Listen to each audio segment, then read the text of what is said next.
इतराचा पाड कोण हा पुरावा सांगतो. वडील वारले एका व्यक्तीचे. आईला दुःख झालं, मुलगा करता होता. 15, 16, 17, 18 दिवस निघून गेली.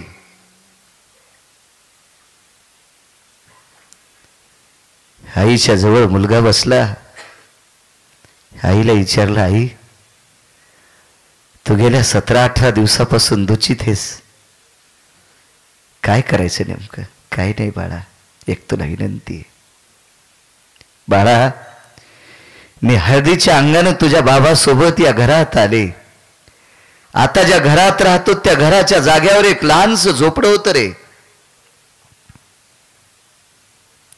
त्या झोपड्यात तुझे बाबा आणि मी दोघांनी फार काळ वास्तव्य केलं. बाळा, या झोपड्यात राहून तुझ्या बाबांनी पंढरपुरातल्या मालकाचं भजन केलं रे. आणि बाळा, त्या भजनाची पोच पावती आपल्या झोपड्याचं घर सोन्याचं झालं. नुसतं घरच नाही, अख्खं गाव सोन्याचं झालं. त्या मुलाच्या बाबाचं नाव होतं सुदामदेव, फार मोठे अधिकारी व्यक्ती. बाळा, ह्या सोन्याच्या घरामध्ये एक लहानसं देवघर आहे. त्या देवघरामध्ये पंढरपुरातल्या मालकाची 8व्या अवतारातली मूर्ती आहे, गोपालकृष्णाची. या मूर्तीची साधना तुझ्या बाबानं केली.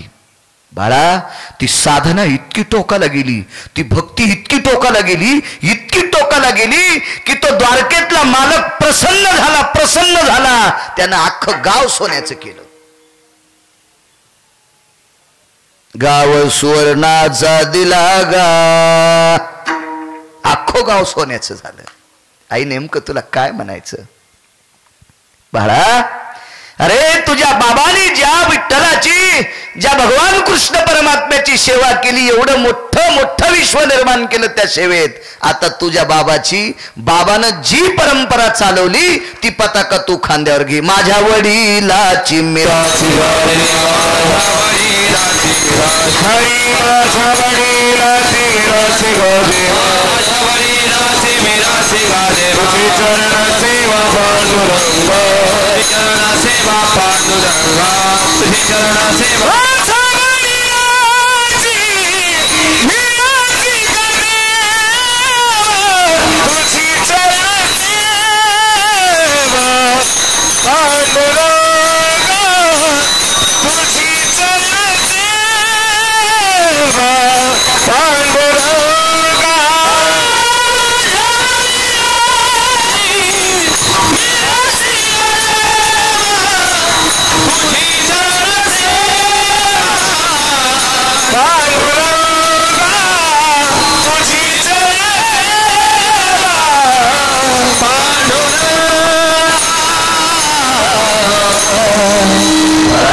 तुझ्या बाबांची पताका तू खांद्यावर घे.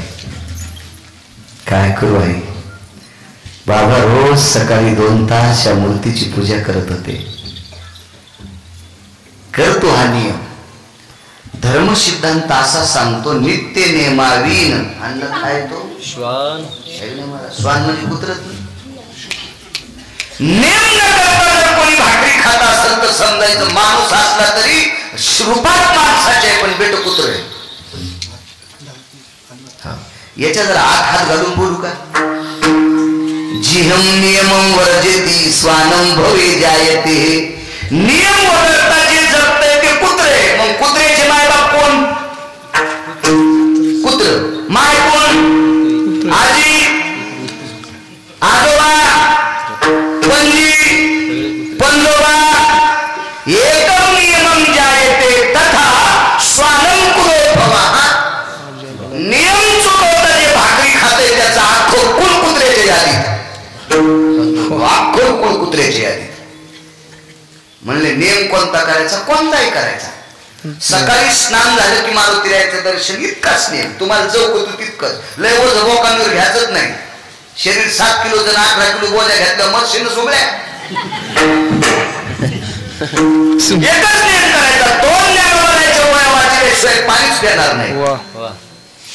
एक आठाचा भंग वाचला माणसानं कसं करावं? लहान लेकराला खाऊ घालीत असताना त्याची आई चमच्यामध्ये 2-3 भाताचे कण घेते, तितकेच खाऊ घालते का? लेकराला लहानपणी 2-3 खावड्या 7-8 कांदे कोंबी का तोंडात? काय बघा, काय काय दाक्षे शिनेच काय कांदे खात असतोय लहानपणी बघा. ज्याला चौकन तितकंच तोंडात. माझं मते किती भारी गमन यंत्र घ्या, त्याच्यात लय मोठं सोयाबीन टाकलं की त्याचा बॉकना धरित होते. कोणता आणा बॉकना धरीतच ते धरीतच. तसं आपण मी नियम आती नाही कामापुरते. नियम नाही त्याला कुत्र म्हणले, नियम नाही त्याला कुत्र म्हणले. हाती नियमाचं काय थोडं ज्याने घेतलं त्याला गाढव म्हणले. हो, पंढरपुरातले मालक सुभद्रेच्या घरी गेले, म्हणले ताई मला भूक लागली. तर ताई म्हणल्या देवा आहे का, माझं स्नान राहिलं, आधी मी दात घाशी, दंत धावनाच्या येते मी आधी दात घासीन, तोंड धुईन, मग माझं स्नान होईल. स्नान झाल्याच्या नंतर देवपूजा होईल, देवपूजा झाल्याच्या नंतर मेकअप करीन, मेकअप करण्याच्या नंतर कुकरला येईल. तेव्हा कुकर नव्हतं पण मला काय हरकत आहे. आणि मग नंतर 1:30 वाजता तुला पुरणपोळ्या करीन. चला, पूजा कोणाची करायची होती? देवाची. आणि कोणता देव घरी आलाय? हाय का नाही? नियम ढाब्यावर टाकणे आगाऊपणा. नियम नाही त्याला पुत्र म्हणायचं, अति नियमाचं गाठोडं त्याच्या डोक्यावर त्याला गाढव म्हणायचं. बाईने सांगितलं हा नियम कर, नियम नाही. तर महिन्याला पंढरपूरला जाता येत नाही. आषाढी कार्तिकी विसरू नका मज. आषाढी कार्तिकीला वर्षात 2दा तरी नियम असा, नियम असा, नियम असा. निदान गंध लावायचा नियम तरी. लय वेळ बोलल्यावर कळत नाही हे हिंदू आहे का पाकिस्तानी. गोंद लावा वाटत, गोंद ढाकण्या द्यायला पाहिजे, या खांदा घ्यायच्या कपड्याला ढाकण्या. काय होते गंध लावायला? आमची इथं तांबड्याची बाई कुखुई काय देते, तांबडी मुसलमानी, ती 1.5 क्विंटल कुखू आमच्या गावात किती पण इतकं पण कपाळाला लागू देत नाही, अंगाला पण लागू देत नाही. का? त्यांच्या धर्मात कुंकू लाईत नाही, त्यांच्या धर्मात कुंकू लाईत नाही. तुमच्यात लावायचं असून तुमच्या घरी मला ओवाळलं, मला कुकू लावलं, महाराजाला ओवाळून कुकू आबाबाई करते आणि ह्या टिकल्या लावत्या.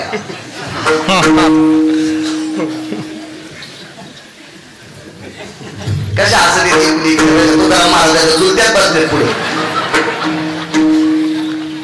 काही जण सर्व कुकू लावल्या, बरं लाईन का टिकल्या पण जरा मोठी लावली लांबून दिसली पाहिजे ना. कोण पुसलं तर गेलं ते दिसतं धावल्या कपाळात वेळी कपाळात कळतच नाही का सौभाग्य होती म्हणा. हा का काय म्हणा लाईजा मोठी टिकली लाईजा, तुम्हाला गिरगाव करायची शपथ आहे.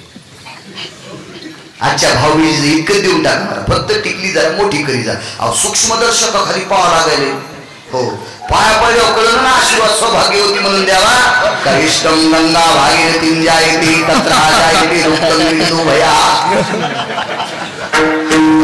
नसून नाही माहिती असं नका करीत जाऊ. महाराष्ट्रातले आहेत तुम्ही बरे. हा मस्त हसता तुम्ही उगे पिढे खाल्ल्यावर. किती महाराज खोकल्यावर सुधरत आणि पहिली गोळी मला घाला, बसवा या बोवाच्या बाजूला मला.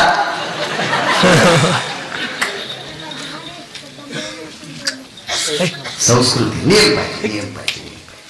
बायकांनी नियम करायचा, रोज सकाळी तुळशीला पाणी घातल्याशिवाय बाकीचं करायचं नाही. तुळशी ठुल्यात नाही, तुळशी पशीत मी खरवली शेपुलीला शेडाच आणि तिचा शेडाच शेपुली शेडाच ती काय उपजाऱ्या घेऊन येत नाही तुळस. असं नाही का? हो, तुळस लय प्रिय आपल्या संस्कृती. आईनं सांगितलं मला या मूर्तीची तुझ्या बाबाने साधना केली, सकाळची पूजा तू करीत. कशी करीत होते, काय करीत होते, आईनं मुलाला सगळं सांगितलं. मुलगा पूजेला लागला. सकाळी स्नान करण्यासाठी समुद्रावर जायचा. नगरीच्या बाजूला समुद्र होता, त्याला पोरबंदर म्हणतात. सुदामपुरी पोरबंदर, आताच पोरबंदर. सागराचं स्नान केलं, येताना सुंदरशा स्वर्गाच्या कलशात पाणी आणलं. या मुलाचे वडील कशा आले होते माहिती? शिवाजी बुवा गाडग्यात, परिस्थिती नाजूक होती. त्या नाजूक परिस्थिती गाडग्यात आणायची. काळ बदलला, अख्खं गाव सोन्याचं झालं. गाडगे कुठून राहते? सोन्याच्या कलशात पाणी. सुदामदेव ज्या वेळेला देवाला स्नान घालायचे त्यावेळेला धोत्राची दशी फाडायची. नवं धोतर आणलं की त्याच्यात ती दशी फाडून ठेवायचे देव पुसायला. आता त्यांच्या मुलाच्या काळात इतका काळ बदलला होता की देवालाच 10-15 टावेल होत्या देव पुसायला. काळ बदलला, काळ बदलला. यथा सांग पूजा केली. इतर याच्यावर बोलतोय काय कथा बाकीच्यांची. एवढे लोक जातात.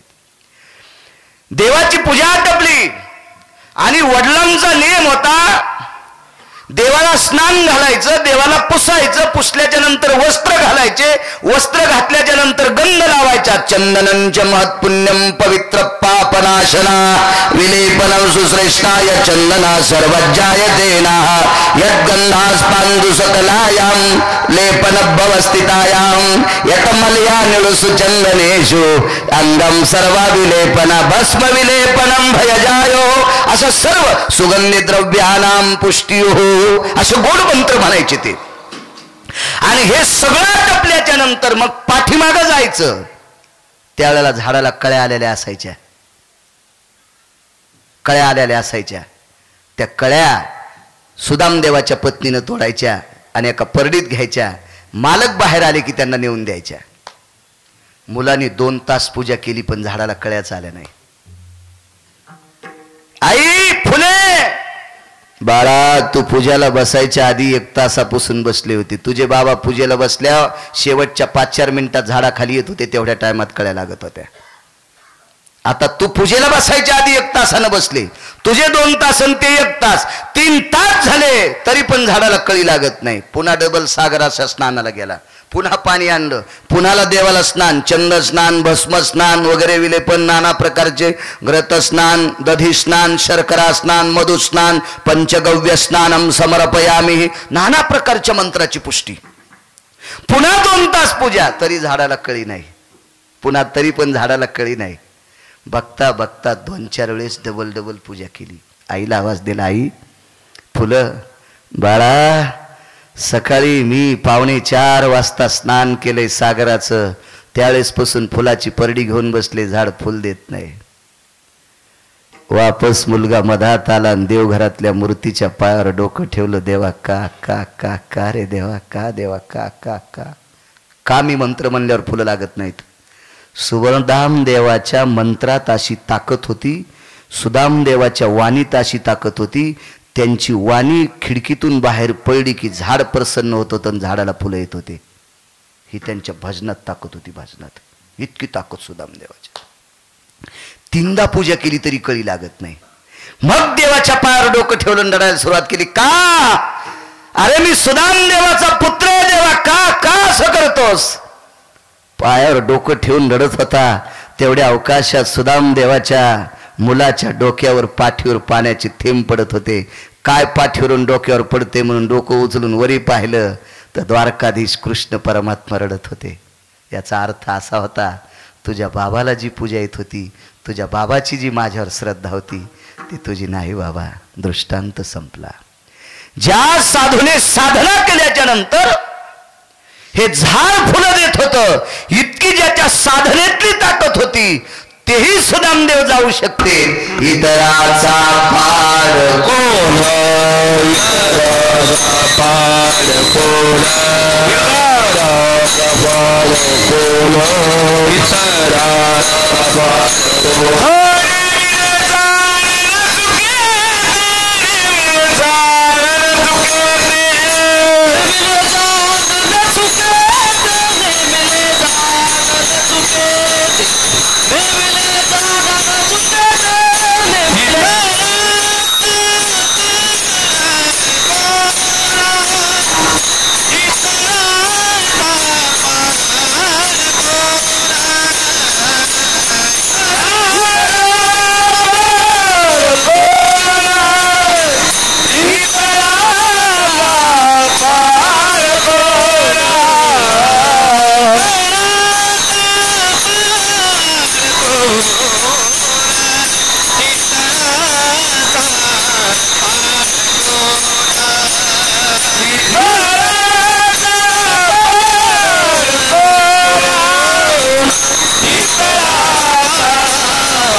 एवढे मोठे सुदामदेव जाऊ शकते तर आपला काय पाड.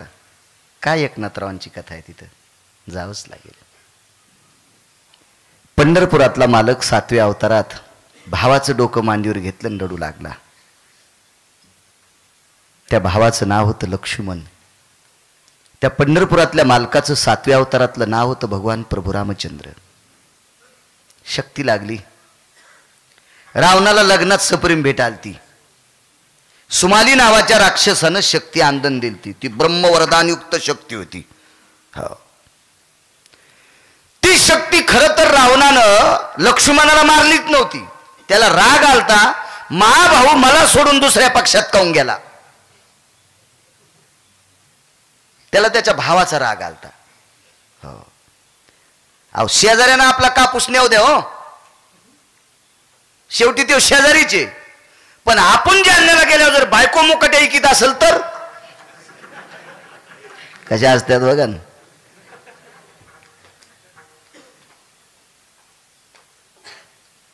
तिकडं कापूस शिकून दिवाळीला याचं आणि भावाला म्हणायचं दादा मला 2 ग्रामची मणी कर बरं. ते म्हणला ताई औंदा कापसाचं वाजलंय, सोयाबीनला भाव नाही, काय मणी करू. तू मुकाट्या बस, पैसे मयचेत, फक्त तो नाव करून करायचे. मला चेहरा पाहिल्याबरोबर त्या 5-6 जणी कळाल्यात. घरून मालकाची कोण पैसे आणले तुम्ही आणि भावाचं नाव करून दागिने. तुम्ही उभे राहा, 4 जणी उभे राहा.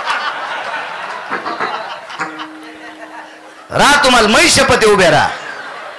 नाही बरं जाऊ दे, आजच्या दिवस माफ करतो. ते म्हणल्या माय मेला कशाला आणला गो, उगाच आलोत मायाच्या कीर्तनाला. नाही कोणी म्हणाल्यात, मला नाही म्हणला.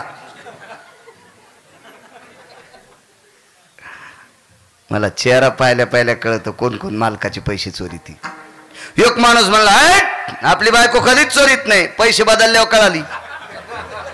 नोटा बदलल्या तर कोणा कोतवालाकडे बदलायला देईन का ती, याच्याकडेच बदलायला दिल्या सुमळ्याकडे. ह्या का नाही तुम्ही मला भाजीपाल्याला द्याल, इतक्या देत असतात का भाजीपाल्याला, का यज्ञ होता काय घरी.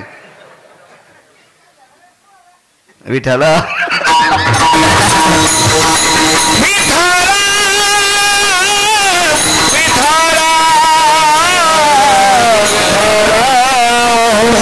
काय म्हणलं इतकं बरंच महाराजाला माहिती, मी बी संसारिक जन संन्याशी जोडायचे. कळत मालकाला. डोकं घेतलं मांडीवर, जगाचा बाप रडत होता. विश्वाचा मालक इतराचा पाडको ना. उदाहरण क्रमांक 2. पहिल्या उदाहरणावर 1, याच्यावर 2 बोलू आपण. पंढरपुरातला मालक 7व्या अवतारात रडत असताना एका संन्याशाला त्याची दया आली. मारुतीराय. आणि त्या संन्याशाने विचार केला आपला मालक रडतोय, आपण ज्याचं भजन करतो, आपलं ज्याच्यावर प्रेम आहे तो रडतोय. किती प्रेम. रामागडाची आवडी मोठी, अत्यंत आवड होती रामप्रभूची मारुतीरायला. विचारलं रुदंती गोभवा, काय कारण आहे रडण्याचं, कशा करता रडता. पण सुता मा लखन वाचला पाहिजे, माझा लखन जाता कामा नाही रे. पण सुद्धा याच्या करता रडतोय. काय बुद्धिमतान वरिष्ठम, टोकाची बुद्धी होती, टोकाची. त्या पंढरपुरातल्या मालकाला 7व्या अवतारातल्या भगवान प्रभू रामचंद्राला एका संन्याशानं कानात सांगितलं, देवा रडण्यानं तुमचा भाऊ उठून बसल का. दवाखाना बघावं लागन, डॉक्टर बघावं लागन, औषधी बघावं लागत्या, का रडत बसल्यान भाऊ उठून बसल. प्रभू रामचंद्राच्या डोक्यात प्रकाश. महाराज देवाच्या डोक्यात प्रकाश टाकायची ताकद भजन करणाऱ्यात आहे. हो भजन करणाऱ्यात लय ताकद मोठी, फार मोठी ताकद भजन करणाऱ्यात. काय करायचं, अहो शोध घ्या. शक्ती लागलेली आहे. सूर्योदय व्हायच्या अगोदर औषधी आणणं गरजेचं आहे. सूर्याचे प्रकाशाचे किरण अंगावर पडणं आणि लक्ष्मण मरणे सोबत होणार आहे. तोपर्यंत काहीतरी पर्याय शोधा ना. नसली ॲम्ब्युलन्स तर कोणाची बैलगाडी बघा. नसली बैलगाडी पांदीनं चलत तर बाजावट्या का 4 जण खांद्यावर घेऊन मग रोडवर नेऊ, मग कोणाच्या ट्रकला हात देऊ, दवाखान्यात नेऊ, असे पर्याय तर बघावं लागतील. काहीतरी पर्याय बघा.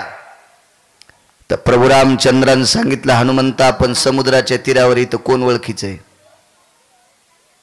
लंकेमध्ये डॉक्टर असतील, आपण त्यांना काय विचारू शकतो, पण लंकेतला एक हुशार भजन करणारा व्यक्ती होता.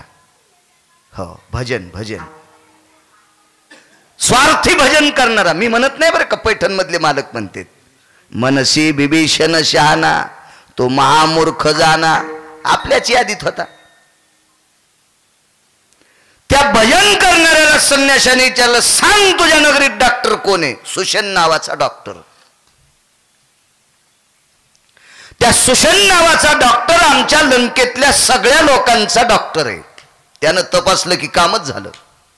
मारुतीरायने सांगितलं, जाता का आणायला? नाही म्हणले. आमच्या दादाला विचारल्याशिवाय ते कोणाला इंजेक्शन देत नाही. रावणानं शिक्कामोर्तब केल्याशिवाय ते कोणाला विचारितच नव्हतं. रावणाचा मेन माणूस होता. मारुतीरायने सांगितलं काही पर्याय? बिभीषणानं सांगितलं कवडीचा पर्याय नाही, काय मातीचा पर्याय नाही. मी करू, तुम्ही ठरवा काय करायचं. तर एकट्यानं उड्डाण केलं आणि सुशेन नावाच्या डॉक्टराच्या दारात आवाज दिला, डॉक्टर साहेब, ओ डॉक्टर साहेब. ते कशाचं ऐकत आहे, दारच नाही उघड. बेल वाजली. आता बेल होत्या, पहिले नव्हते बेल. ती बेल खडा खडा खडा दरुज वाजली. दरुज वाजल्याबरोबर डॉक्टरच्या मंडळी बाहेर आल्या. भाई आपण कोण? माय माय मी हनुमंत आहे. माय म्हणले मारुतीराय. कशामुळं म्हणले माहिती आहे का? मारुतीराय ज्याचं भजन करत होते तो मालक रडत होता आणि औषध द्यायची ताकद तिच्या नवऱ्यात होती, म्हणून तिला माय म्हणले. हो, आपलं ज्याच्याकडे काम आहे त्याला आदरवाचक बोललं पाहिजे. हो, आऊत मागायला गेला, अय राव साहेब आऊत देतो का? या तू रावणाचा चुलता काय सोमळ्या? आऊत त्याचं मागायला आणि इतक्या रगीलपणानं बोलाल, अय अय ते बैल रिकामे आहेत का? या अरे वा शाहूराव. आणि काम चोट्ट्यासारखं असं असतं का कुठं? हा, ताक मागायचं असेल तर हिशोबान मागावं लागतं. ताक ताक. एक ताक मागायला गेली एक बाई, लय मोठा हुंडा घेऊन केलेली होती. बापान लय मोठं गठुडं भरून दिलं तर तिला, हे पुंजाना सांभाळण्यासाठी. असे काही पुंजाने हुंड्यावर सांभाळावं लागते. गेली ताक मागायला. अ जिजी ताक आहे का तुमच्या इथं? जिजी म्हणली, माय मी मसडा धुते, मसडा सांभाळते, धारा काढते. मग बोट वाकले वातानं धारा काढू काढून ही इतक्या लांबून रोडच्या पलीकडूनच म्हणून ताक आहे का जिजी? आज नाही केलं. आणि हिची सासू सकाळी पुंजा टाकायला गेली तेव्हा जिजीची रई चालू होती. Sir sir sir. ती का जिजी मिक्सरवर थोडीच रई लावित होती. खाली पाणी वरी लोणी. त्या मिक्सरवरचं लोणी काढ्यावर खालचं ताक कुत्र्या पण पेत नाहीत. काहीत नाही त्याच्यात, कशाला पेते ते ताक? हो, रई लावलेलं ताक कसं असतं, कधी नशीबच गेलं ना. रई लावलेलं ताक आणि आढीतलं दूध. पापा पापा. हो, वाघबा जिबेल पाणी सुटलं. आढीतल्या दुधाचा बाबा गंधावानीच दूध असतो, लाल बुंद, काय चव असते त्याला. आमच्या शिवला गजानन बाबाच्या मंदिरात कीर्तनानं आढीचं महत्त्व सांगितलं. आणि कोणी कोणी आमची पोरायची माय कीर्तनात बसली, मी काय पाहिलीच नव्हती. पोरायची माय म्हणजे मी बायको. तुम्ही पुन्हा हिचकिताने पण हो ना. घरी गेल्यावर म्हणली, बाई तुम्ही आढीतल्या दुधाचं फार वर्णन केलं, आपल्याला आडी करायचीच. म्हणलं काय हरकत नाही, करू ना. लय नादी लागावं लागत नसते, विरोधात जायला जमत नसते. खा कुठं? म्हणलं करू ना आपण आडी, करू ना. 8 दिवसाच्या नंतर पुन्हा हीच केलं. त्या आडीचं काय करायचंय? मी म्हणलं आता सध्या टाईम नाही खांदायला, आपण नंतर करू. 1 महिना गेल्याच्या नंतर आता म्हणली, लॉकडाऊन मध्ये तुम्हाला कीर्तन नाहीत ना, आता आडी करा. तर मी म्हणलं जाईन हिच्या डोक्यातलं, पण ते डोक्यातलं जाईच नाही गेलं. तिला म्हणलं आपला स्लॅब आहे फक्त 4.5 इंचाचा आणि आडी लागती 1.25 फुटाची. आम्ही वरच्या मजल्यावर राहतो आणि 4.5 इंचाचा स्लॅब आहे. इतका तोडून जर खाली आडी केली तर खालचे जळतेन. इस्तून गावऱ्या कशात टाकी ती. तेव्हापासून आडी करायचं सोंग गेलं.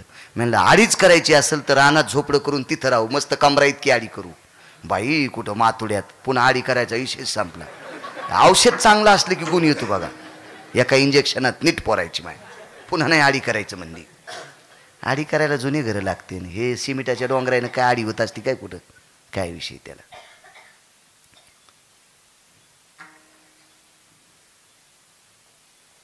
काय सांगू लागलो? हा माय म्हणले माय माय हा ताक मागायला. सासून सकाळी रही लावताना जिजी पाहिली होती. आणि बबे तू गेलती ना ताक कसं मागितलं काय नाही, मी अलीकडे वट्यावरूनच मागितलं. सकाता त्याच्या वट्यावर होते आणि सकाता त्याच्या वट्यावरूनच म्हणले जिजी ताक झालं का. सासू म्हणली बाई हे पुंजानं आपल्या हावली केला पण बापानं 35 लाख याच्यासाठीच दिलते. हे मेमरी कार्ड उघडलेलं कार्ड सांभाळा. हो त्याच्यासाठीच ग थोडे दिलं ते. असं असतंच ते. पुन्हा काय टप्परे बोलायची. टोपलं भरून दिलाय हुंडा सांभाळायला. जीजी म्हणलं मी आणते ताक. सासू म्हणली हो तुम्हालाच लय देईन आता. ही नेमकीच पुंजाना टाकून आलती. तोंड पण नव्हतं धुतलं. लगेच गेली. जीजी घरी आहेस का ग. ए जीजी घरी आहेस का. घरी कोण आणती काय काय. हो मीच आहे ग जीजी. बाई सकाळी सकाळी अगं आताच पुंजा टाकून आले. ते काय झालं काल दुपारा शाळातून तो नातू येऊ लागला आणि काय रोड तापलेला बाई. काय दुपारचं ऊन काय त्या पोराचे पाय भाजू लागले. पोरग चिरचिर आळू लागलं बाई. मी तशीच पळत आले आणि त्याचे पाय लाल जरच झालते. तशीच माझ्या रानात पाय बुडिले. माय आणती का तू असल्यामुळं माझ्या नाताचे पाय भाजले नाही बाई. चहा घे ना तोंड धुवाचं राहिले.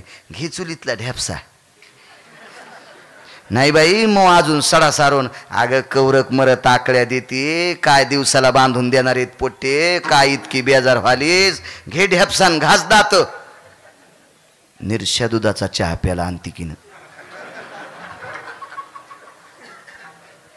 निरशा दुधाचा परात भरून चहा. बाशा नव्हत्या ना तवा. काठा बरोबर परात अशी बोक्याची चुलतीच. अर्धा लिटर दुधाचा चहा प्याला. माय येऊ का. माय बस न ग अंतिके. किती दिवसाला आलीस बाई. बस बस बस. अग आज मथाऱ्याचे पित्र येत म्हणजे अंतिकीच्या सासऱ्याचे. आणि पित्राला म्हणलं कडी कराव. अगं काय अंतिका ताक नेते. थांब सकाळी ताक 2-3 रान न केलंय. डेरे रान्न नाही डेरे डेरे. रान्न म्हणलं लोक म्हणतील हे बायकाला हे मोठे चालू असतात माणसं.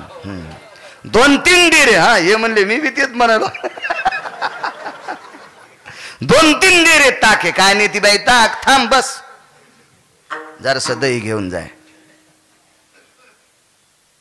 सून म्हणली आत्या मी तुम्हाला म्हणलं होतं जिजीची तर ताक नाही झालं. अगं म्हणली ताक गुंडीभर आणलंय आणि ताक बी दही बी जग भर आणले. ते तुटक्या दांड्याचा जग होता तिच्या बाब्याच्या लग्नात आलेला. त्या जगायला कुठं दांडे राहिले. सप्रेम भेटीतला जग महाराजाच्या हातात देणं. दांडा हातात आणि जग पायाव. फुटलो महाराजाचं बोट. आणि मग ती बाई रडू लागली. बाई मी म्हणलं लागलं मला तू काऊन रडायली. तसं नाही महाराज.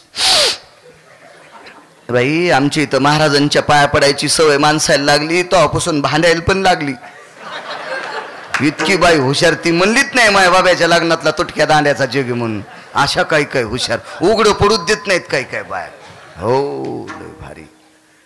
ताक मागायसाठी लिंता लागती.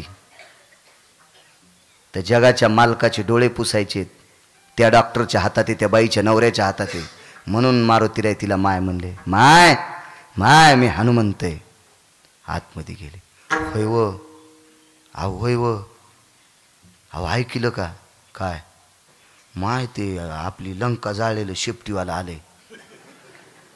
कशाला. आणि तुम्हाला बोलायचं. घे दार लावून. दार लावून घे. लावून घेतलं दार. मारुतीरायन पुन्हा शेपटीच्या गोंड्यानं दार वाजलं. बाई ओ बाई. काय मालकाला 2 मिनिटं बोलायचे.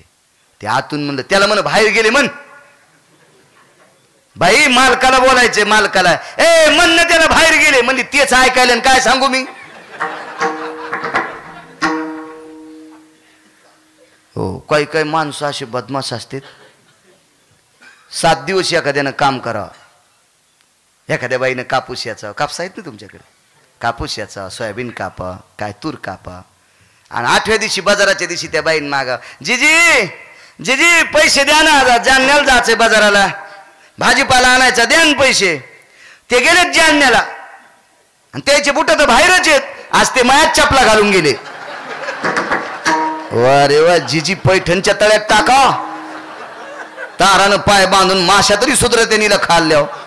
काम करणारीचे पैसे द्यायचे, मालक मधातून तरी म्हणते जालन्याला गेला.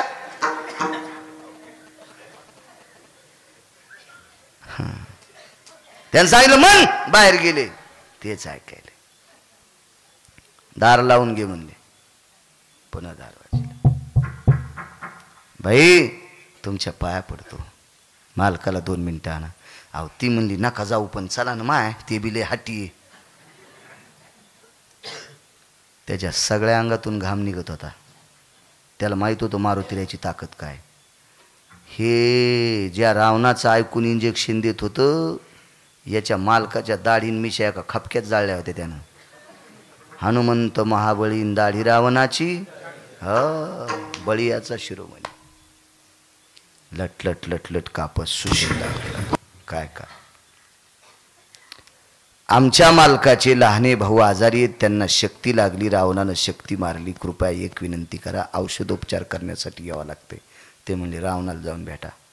आता रावण येऊ दे तू. हा येणार नाही तुम्ही?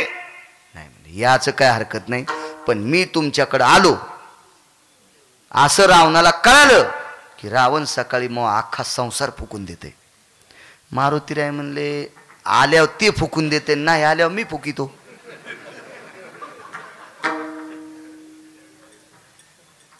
पण त्या डॉक्टरनीनं मारुतीरायची विनंती केली, तुमच्या पाया पडतो, तुम्ही भजन करणारी माणसं आहेत, असं आमचं इचकू नका.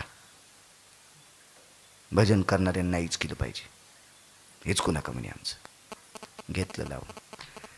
ते बुद्धिमतान वरिष्ठम शेपटीचा आडा टाकला वाड्याला, डॉक्टरच्या बंगल्यालाच आडा टाकला, बंगलाच घेतला उपटून. इतराचा पाड कोण याच्यावर बोलतो. काय बाकीच्यांची कथा आहे. आणलं समुद्राच्या तीरावर वाडा. बाकीचे वानर म्हणले काय आणलं मारुतीरायनं, काय आणलं. बिभीषणानं सांगितलं काय नाही आणलं, सुशन नावाच्या डॉक्टरचं घर आणलंय.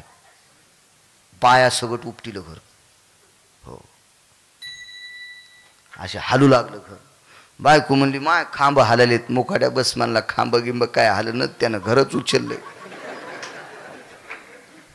आता कसं करावं, काय करायचं म्हणे. आता त्याच्या मनात आल्यावर समुद्रात टाकीतय का काय करतय, काय करावं आता. दार वाजलं. कोण? बिभीषणानं सांगितलं वैद्यराज दमाने या जरा, खाली पडताना लय खोले दरी, वरी धरलं होतं हातावर. दार उघड. बिभीषणाला पाहिल्याबरोबर जसा आसरा आला. त्याच्या मालकाचा सक्का भाऊ आहे ना. मारुतीरायनं असं केळ तोड्यावर, आणि केळीचं केळ कसं तोडीत तसं आला, आधी कमराला धरला आणि खाली घेतला. डॉक्टर काय झाले सांगा. सगळं कळत आहे म्हणले, पण मेडिकल माझ्यासोबत नाही, मी नुसताच आलो. हुशार डॉक्टर होतो. आपल्यासोबत मेडिकल नाही, इंजेक्शन नाही, गोळ्या नाहीत, काय नाही, ते टेटस्को तपासायचं नाही, काय नाही, काय नाही, काय विषय. मेडिकल तुम्ही आणा, लिहून द्या. दिलं लिहून. विशल्या 3 वनस्पती, शल्ल्या विशल्या, फार सुंदर. रामायण बघा ना, लक्षात येईल का. ते बी मी गुतच घेतलं सांगायला. हा 2 तासात काय मला तुम्ही काय नोकर थोडं ठुले आहे का नाही. मग आता टाइम संपला असेल जवळजवळ. भाऊसाहेब तुम्ही बी आमच्याकडून बोला, असं असतंय कुठं. हा अशी वकील म्हणल्यावर जेच मरण ना. 1 मिनिट पुढे गेला त्याला पुढे सरकवतं. कसं करू बळीराम बुवा, करू जय विठ्ठल. हां टोपी इतकी कडक घातली की ऊस तोडता येईल. सरकवतं पुढं. कुठे मेडिकल? द्रोणागिरी नावाच्या पर्वतावर. आणल्या औषधी. डॉक्टरनं औषधी टाकल्या, पण भजन केलं नाही. भजन न केल्यामुळं गुणच येईन. मारुतीनं कानात सांगितलं, डॉक्टर साहेब पथ्य चुकतंय काहीतरी. तुम्ही अशा मालकाच्या भावाच्या बिळात औषध टाकायला की तो जगाचा मालक आहे. सगळ्या वनस्पती तयार करायचं त्याच्या हातात आहे. तुम्हाला एक सांगू सुशेन आपलं काय सुशेनच होतं ना ते? सुशेन महाराज तुमच्यावर धन्वंतरीची कृपा आहे, आणि धन्वंतरीच याच्यापासून जन्माला आलाय, 14 रत्नापैकी एक. तुम्ही हिसाब करा, तुम्ही कोणाच्या भावाला तपासायले आणि मग स्मरण केलं आणि औषधी टाकल्या. लक्ष्मण झोपीतून उठावा तसे अजय उठून बसले. काय ताकद लक्ष्मणाची. भगवान प्रभू रामचंद्रानं सुशेन नावाच्या वैद्याला मिठी मारली. ते रडू लागला अण्णा. तर प्रभू रामचंद्राने विचारलं, का रडतो? काय नाही म्हणले, रडू न काय करू, तुमच्या भावाला उठिल्यामुळे रावण आता मला पेटितोय. काय त्याची माय व्याली म्हणले, जाऊच नको तिकडं, इकडं थांब. आणि इकडं थांबून काय खाऊ म्हणले, तुला काय ताण घ्यायचा, संसार तर सगळाच आणलाय ना. आता 4-2 दिवसात मी मारितो, राजाला बिभीषण होतोय, तू पुन्हा तू ह्या तू जाग्यावर. पण त्या डॉक्टरच्या लक्षातच येईन रामाच्या हातानं रावण मरण का म्हणून. कालांतरानं रावण दुपारा मारला. टमाट दाबाव असंच बेंबीत बाण मारला, साऱ्या चिळखंड्या जाग्यावरच पाड्या रावण. विभीषण राजा झाले. कामोग नावाच्या विमानामध्ये बसून, 14 विमानापैकी एक विमान, त्या कामोग नावाच्या विमानात बसून भगवान प्रभू रामचंद्र अयोध्येकडे निघाले. अयोध्येत विमान आलेलं नाही, विमान शरयूच्या तीरावर उतरलं. वचन दिलं त्या एका नावाड्याला, मी जाताना जसा तुझ्या नावेत बसून गेलो, वनवास संपल्याच्या नंतर तुझ्याच नावेत बसून अयोध्येकडे जाईल.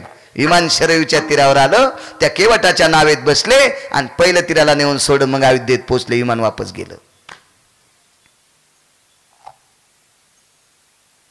एके दिवशी सीतेनं भगवान प्रभू रामचंद्राला एक प्रश्न केला, प्रभू एक विचारू, मी सापडे कोणामुळं? मारुतीरायामुळं. प्रभू तुम्हाला अमाप दुःख होतं, लक्ष्मणजीला शक्ती लागली, त्या दिवशी त्या शक्तीला वरदान मारुतीरायाचं. औषधीची महती सुशेन नावाच्या वैद्याची. आमची इथे एक कस्तुराबाई नावाची म्हातारी होती, जिचे हाडं हरिद्वारला घेतले नाही, ती कस्तुरी नाही, ही दुसरी कस्तुरी होती. ती फार सुंदर हरिपाठ म्हणायची. आमच्याकडे श्रावण महिन्यात पोथी असली की अष्टमीला कृष्ण जन्म करायचे, रामनवमीला राम जन्म करायचे, दुपारी मस्त पाळणा म्हणायची सुंदर.